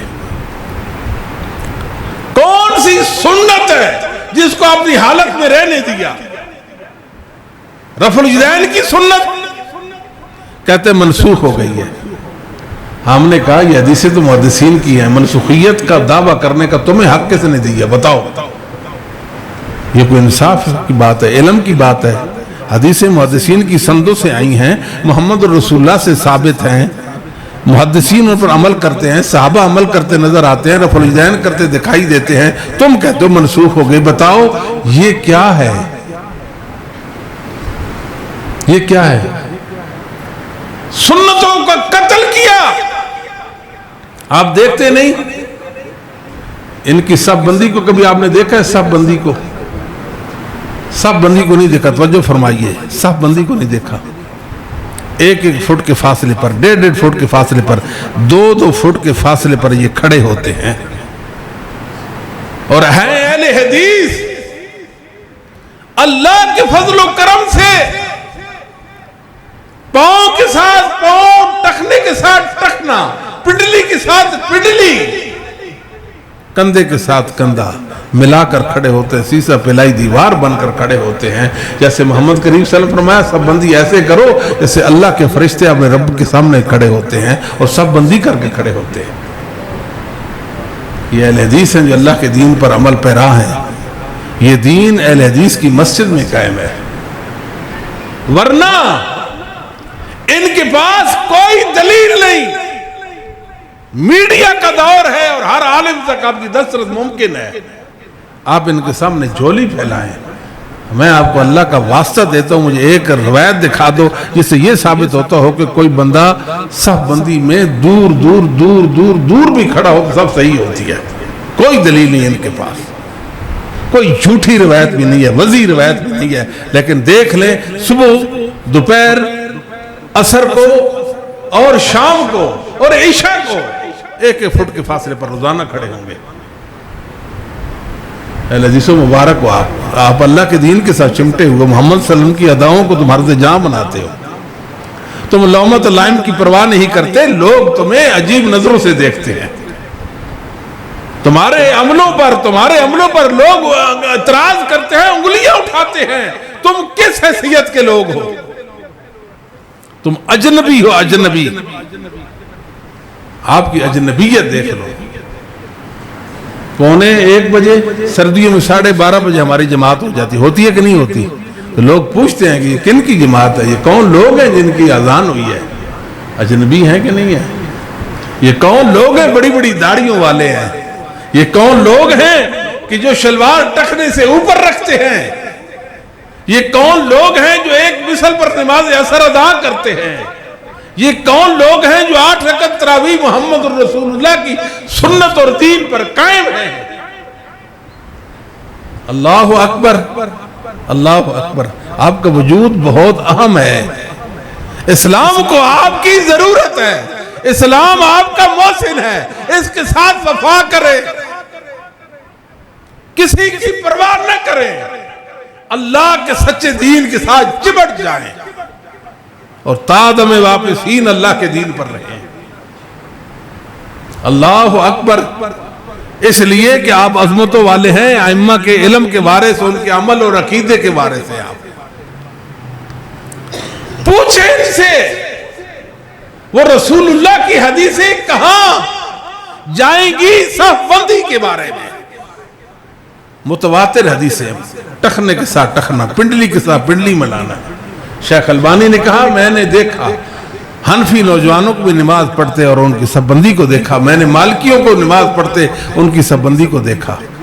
میں نے حنبلی نوجوانوں کو دیکھا وہ بھی صف بندی کی نماز پڑھ رہے تھے. پھر میں نے اہل حدیث نوجوانوں کو دیکھا، ماشاءاللہ کیا بات ہے، دین محمد کے ساتھ چمٹے ہوئے تھے، ایسے پاؤں کے ساتھ پاؤں ملائے ہوئے تھے. پھر مزے والی بات اس سے بھی آگے کرتے ہیں،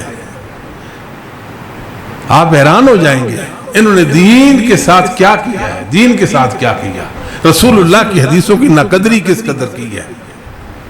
عجیب بات ہے. صف کتنے لوگوں کی ہوتی ہے؟ کم از کم کتنے لوگوں کی ہوتی ہے؟ اور 2 لوگوں کی صف ہوتی ہے. کتنے لوگوں کی صف ہوتی ہے؟ 2 کی.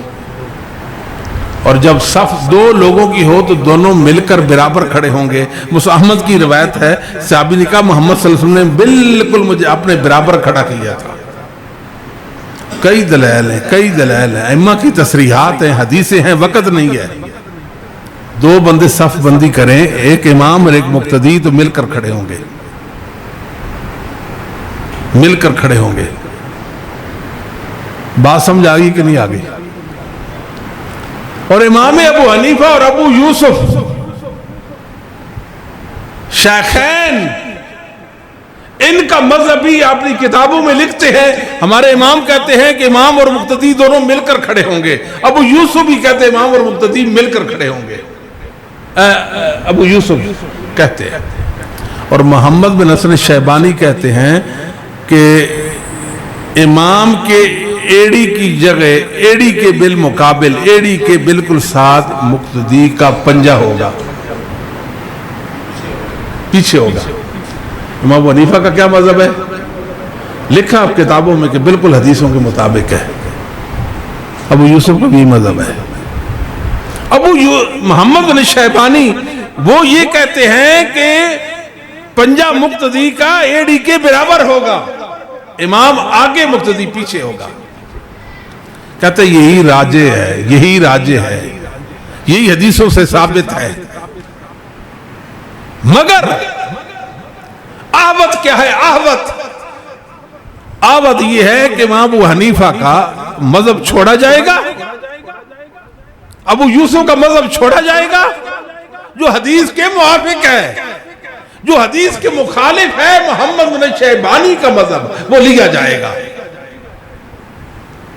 کیوں؟ اس لیے کہ کہیں یہ شبہ نہ ہو جائے کہ مقتدی امام کے آگے ہو جائے. اس احتیاط کے مد نظر ہم یہ کہیں گے کہ محمد بن شیبانی کا مذہب صحیح ہے، کم از کم مقتدی امام سے آگے تو نہیں ہوگا. آپ کو بات سمجھ آئی؟ کتنی دیدہ دلیری کے ساتھ محمد الرسول اللہ کی حدیثوں کی عظمت کو پامال کر دیا، اپنے امام کے مذہب کو چھوڑ دیا. اس کو نفس پرستی کہتے ہیں. یہ ہمارا مقدمہ ہے اور ہمارا مقدمہ ثابت ہو گیا اور ہم اپنا کیس جیت چکے ہیں.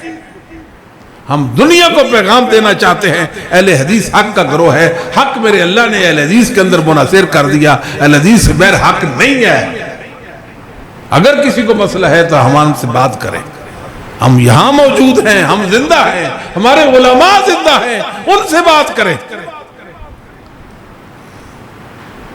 یہ ہے ایک آپ کو صرف دے کا ایک چاول چکھایا,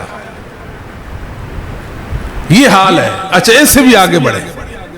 یہ کہتے ہیں جب آدمی کھڑا ہوتا ہے صف کے اندر تو پاؤں کے درمیان کتنا فاصلہ ہونا چاہیے, اس کو لوگوں کے سامنے مہمہ بنایا ہوا ہے.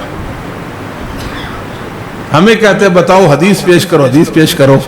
یہ کہتے ہیں 4 انگل, کتنی انگلیں, یہ فاصلہ ہونا چاہیے ایسے ایسے, بس 4 انگلیوں کا فاصلہ 2 پاؤں کے درمیان. یہ اس پر بھی عمل نہیں کرتے. ان کے مذہب کے اندر یہ بات لکھی ہوئی ہے کہ 4 انگلیاں کا فاصلہ 2 پاؤں کے درمیان. اور ہم سے پوچھتے ہیں کہ تم جو کھول کے اس پر کیا دلیل ہے. آپ کو بات سمجھ آتی ہے؟ ہم سے پوچھتے ہیں کہ تم جو پاؤں کھول کے کھڑے ہوتے اس پہ کیا دلیل ہے. ہم کہتے ہیں وہ تو بات کا مسئلہ ہے, تم بتاؤ 4 انگلیوں سے زیادہ کھولنے کے قائل نہیں ہو, اس پہ کیا دلیل ہے, اس پہ کیا دلیل ہے, بتاؤ تو صحیح نا, میں سمجھاؤ بات کہ کیا دلیل ہے آپ کے پاس. آدمی جب ایسے سامنے کھڑا ہوگا رب العالمین کے سامنے تو کیسے کھڑا ہوگا؟ نارمل حالت میں کھڑا ہوگا نا. جب ایسے کرے گا پھر انہوں نے کیا, ایسا کیوں کیا؟ تاکہ مسلمانوں کی صف بندی نہ ہو سکے. بھئی آپ نے 4 انگل سے زیادہ پاؤں کھولنا ہی نہیں. جب کھولنا نہیں تو دوسرے پاؤں سے ملنا کیسے ہے؟ بات سمجھ آئی کہ نہیں؟ حدیثوں جاتی ہیں جائیں, حدیثوں کی پرواہ نہیں ہے. ان کا جھوٹا موٹا مذہب جن کے نفس کے اندر چھپا ہوا ہے اس کو لوگوں کے سامنے لانا ہے. بھئی یہ ہے ہمارا مذہب, یہ ہمارا جرم یہ ہے. ان کے جرم کو ہم آشکارا کرتے ہیں, ہم لوگوں کو بتاتے ہیں لوگوں حق یہ ہے اور یہ باطل ہے. لوگ ہم سے کہتے ہیں آپ صرف اپنا مذہب بیان کریں, آپ مخالف کی مذہب کی بات نہ کریں. کسی کو چھیڑنا نہیں ہے. اور بھئی ہم کسی کو بھی نہیں چھیڑ رہے ہیں, ہم تو صرف ان کو بتا رہے ہیں میرے بھائیوں یہ تمہاری غلطی ہے. پچھلے دنوں کی بات ہے, میں نے خطبہ جمعہ کے اندر ایک بات کہی تھی کہ حنفی مذہب کی بنیاد الحاد پر ہے. طوفان نے بدتمیزی کھڑا کر دیا میرے خلاف, یہ تکفیر ہے, تکفیر ہے, تکفیر ہے. یہ کون سی تکفیر ہے بھائی؟ اور میں استغفر اللہ ثم استغفر اللہ, ان کی تکفیر کا سوچتا بھی نہیں ہوں, تصور بھی نہیں کر سکتا. چاہے جائے کہ میں بولوں اور ان کی تکفیر کروں. ان کو اتنی بات. محدثین کے دور میں ملحد جو ہوتا تھا, ملحد گمراہ پر بولا جاتا تھا لفظ. آج کے دور میں ملحد کافر پر, ایتھیسٹ پر بولا جاتا ہے. بس فرق اتنا ہے, یہ اس لفظ پر پڑ گئے جو گمراہ پر نہیں بولا جاتا بلکہ کافر پر بولا جاتا ہے. الحاد کا کیا مطلب ہے؟ الحاد کا مطلب جو اہل حق سے ہٹ گیا, محدثین سے کٹ گیا. جس طرح تقلید ہے, تقلید الحاد کا نام ہے نا, تقلید الحاد ہے. اور الحاد والا ملحد ہوتا ہے اور اس مذہب کی بنیاد تقلید پر ہے. جس مذہب کی بنیاد تقلید پر ہے ہمارے نزدیک وہ ملحد ہے. ہم ان کو نہیں مانتے, حق پہ نہیں مان سکتے, جو مرضی ہو جائے. بس یہ ہماری مجبوری کو کوئی دنیا سمجھے اس بات کو. جہاں تک تعلق ہے اہل حدیث کا, اہل حدیث سے اللہ کی رحمت ہے. ہماری وجہ سے یہ بیچارے ہیں. مثال کے طور پر عقیقہ ان کے مذہب میں نہیں ہے, اور فقہ حنفی میں عقیقہ بات نہیں سمجھے. کرتے ہیں کہ نہیں کرتے؟ کرتے ہیں. کیوں کرتے ہیں؟ اہل حدیثوں یہ آپ کی وجہ سے کرتے ہیں. اس لیے نہیں کرتے کہ محمد صلی اللہ علیہ وسلم نے اپنے نواسوں کا عقیقہ کیا تھا, حسن و حسین کا, اس لیے نہیں کرتے. اہل حدیث کو اسے نماز استسقاء ان کے مذہب میں نہیں ہے. بارش کی نماز پڑھتے ہیں کہ نہیں پڑھتے؟ یہ کہتے صرف دعا ہے, نماز نہیں ہے. لیکن اب تو اخبارات میں آپ دیکھتے فوٹو چھپ جاتی ہے, اب باقاعدہ سے نماز پڑھی جاتی ہے. یہ اہل حدیث کی وجہ سے ہے. اور کئی مسائل ہیں. تقلید کا پٹا گلے میں ڈال لیا, امت کے جتنے جماعت سب کو ٹھکرا دیا. اہل حدیث کو کہتے ہیں یہ جو اہل حدیث ہیں یہ اجماع کو نہیں مانتے. اہل حدیث اجتہاد کو قیاس کو نہیں مانتے. ہم کہتے بھی ہم تو مانتے ہیں. کہتے تم تو کہتے ہو ہم قرآن و حدیث کی مانتے ہیں. ہم کہتے ہیں قرآن و حدیث نے ہمیں اجماع اور قیاس کو ماننے کا کہا ہے. جو قرآن ہمیں کہ حدیث کے جو ماننے کا کہے ہم مان لیتے ہیں. نہیں تم لوگ اجماع کو نہیں مانتے ہو. آپ مانتے ہو؟ اجماع میں تو یہ ہے کہ تقلید حرام ہے. اجماع تو یہ ہے تقلید علم نہیں ہے. تم اجماع کو کیسے مانتے ہو؟ اگر مانتے ہوتے تو پھر کیوں تقلید کا پٹا گلے میں ڈالتے؟ تم جہمی کیوں بنتے؟ اشعری کیوں بنتے؟ معتزلی کیوں بنتے؟ ماتریدی کیوں بنتے؟ اللہ کی صرف صفات کو کیوں مانتے؟ سب میں باقی تعویل کیوں کرتے؟ اللہ کے صفت علوم کے تو منکر کیوں بن گئے؟ یہ بھی تو بتاؤ نا ہمیں. اور باقی دو مسئلوں میں ہمارے یہ بھائی بڑے کمزور ہیں. ایک طہارت وضو کے مسائل میں، طہارت کے مسائل میں. نمبر 2 خواتین کے مسائل میں بہت پریشان کن ہے یہ بیچارے. بالکل بہت حد درجہ یہ پریشان کن ہے. مثال کے طور پر حدیث میں ہے کہ لعن اللہ نہ لعن رسول اللہ المحلل والمحلل لہ. رسول اللہ صلی اللہ علیہ وسلم نے لعنت کی ہے حلالہ کرنے والے اور کروانے والے پر. یہ اسلام ہے، ہمارا مذہب ہے. اسلام میں ایک عورت کے 2 یا 3 شوہروں کا کوئی تصور نہیں ہے. یہ اسلام ہے نا، یہ اسلام ہے. یہ بیچارے سندے جواز دے رہے ہیں، سندے جواز دے رہے ہیں اس کو، اس لعنت والے کام کا. ایک مرد نے 3 طلاقیں بیوی کو دے دی، اب اس کو ہیلہ دے رہے ہیں. ہیلہ یہ ہے کہ کچھ وقت کے لیے کسی مرد کے ساتھ وہ عورت نکاح کرے گی، وہ اس کے ساتھ منہ کالا کرے گا، پھر اس کو طلاق دے گا، عدت گزارے گی، پہلے کے لیے حلال ہو جائے گی. تف ایسے مذہب پر نہیں مانتے ہم اس کو. یہ محمد رسول اللہ کی حدیث کے خلاف ہے، یہ امت کے اجماع کے خلاف ہے. ابن تیمیہ نے ہمیں بتایا سارے کے سارے مسلمان یہ کہتے ہیں یہ حرامہ ہے، حلالہ نہیں ہے. ان میں سے ایک آیا، اس نے کہا لعن رسول اللہ صلی اللہ علیہ وسلم المحلل والمحلل. یہ لعنت بمعنی رحمت کے ہے. لعن اس شخص پر رحمت ہو. بلکہ اعلیٰ حضرت بریلوی نے تو فتاوی رضوی میں لکھا ہے، فقہ حنفی کی کتابوں سے لکھا ہے، جو بندہ یہ لعنت والا کام کرتا ہے نا، حلالہ نکالتا ہے، اس کو اجر و ثواب ملتا ہے. اب یہ ثواب کے چکر میں برائی کو عام کر رہے ہیں، بے حیائی کو اور زنا اور بدکاری کو کر رہے ہیں. تو حیرانی والی بات یہ ہے کہ جب یہ محدثین ائمہ دین کے علم و عمل و عقیدہ سے کٹے، ہر لعنت ان کا مقدر بن گئی، جہالت ان کا مذہب اور دین بن گئی. یہ محمد رسول اللہ کے حدیثوں کے نور سے محروم ہو گئے. ان کو رسول اللہ کی حدیثیں سمجھ ہی نہیں آ رہی ہیں. حدیثوں کے مخالف ہیں، حدیثوں کے مخالف ہیں، اہل حدیثوں کے مخالف ہیں، حدیثوں والوں کے مخالف ہیں. اللہ تعالیٰ سے دعا کرتے ہیں اللہ اپنے سچے دین پر قائم رکھے اور اسی پر اللہ ہمارا خاتمہ فرما دے.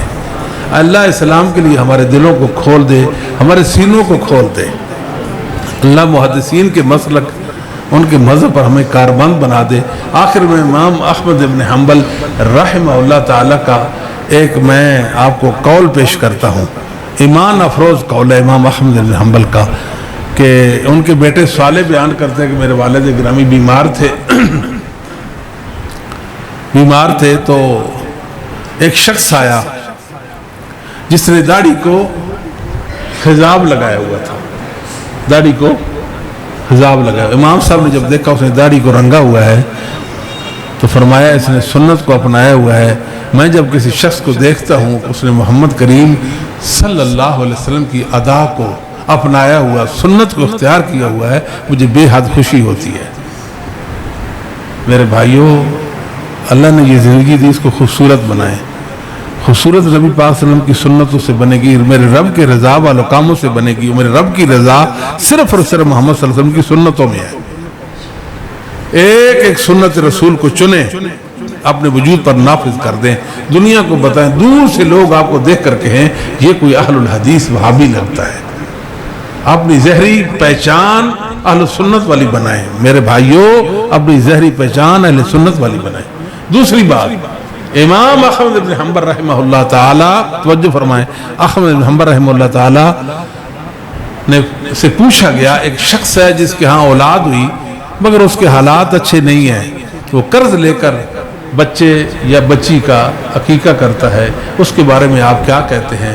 امام صاحب نے فرمایا اگر وہ سنت کی محبت میں قرض لے کر عقیقہ کرے گا، میرے رب بہت جلد سنت کی برکت سے اس کا قرض کا بوجھ اتار دیں گے۔ اور یہی حال قربانی کا بھی ہے، یہی حال قربانی کا بھی ہے۔ اس لیے محمد صلی اللہ علیہ وسلم کی سنتوں کا وسیلہ دیا کریں اپنے رب کے حضور، ایک ایک سنت کا وسیلہ دیا کریں، ایک ایک سنت۔ نبی پاک کی سنتوں میں میرے اور آپ کے لیے شفا ہے۔ ہماری یہ جو جسمانی بیماریاں ہیں ان کی شفا محمد صلی اللہ علیہ وسلم کی سنتوں میں ہے۔ اگر ایک سنت اور دین کا عمل اپنا لیں اور اس کا وسیلہ اپنے رب کو پیش کریں، اللہ میں تیرے لیے صرف کیا ہے تو میری اس پریشانی کو دور فرما دے، اللہ پریشانی کو دور فرما دیں گے۔ ہمارے دکھوں کا مداوا، مصیبتوں، مشکلات، ان سب کا مداوا کس چیز میں ہے؟ محمد صلی اللہ علیہ وسلم کی سنتوں کی ادائیگی میں ہے۔ اس لیے لومۃ لائم کی پرواہ کرتے ہوئے نبی کریم صلی اللہ علیہ وسلم کے دین کے ساتھ چمٹ جائیں، کسی کی پرواہ نہ کریں، اپنے آپ کو خوبصورت بنائیں، محمدی بنائیں، اپنے عمل سے ثابت کریں کہ میں اہل حدیث ہوں، میں اہل سنت میں سے ہوں۔ بات سمجھ آتی ہے جی؟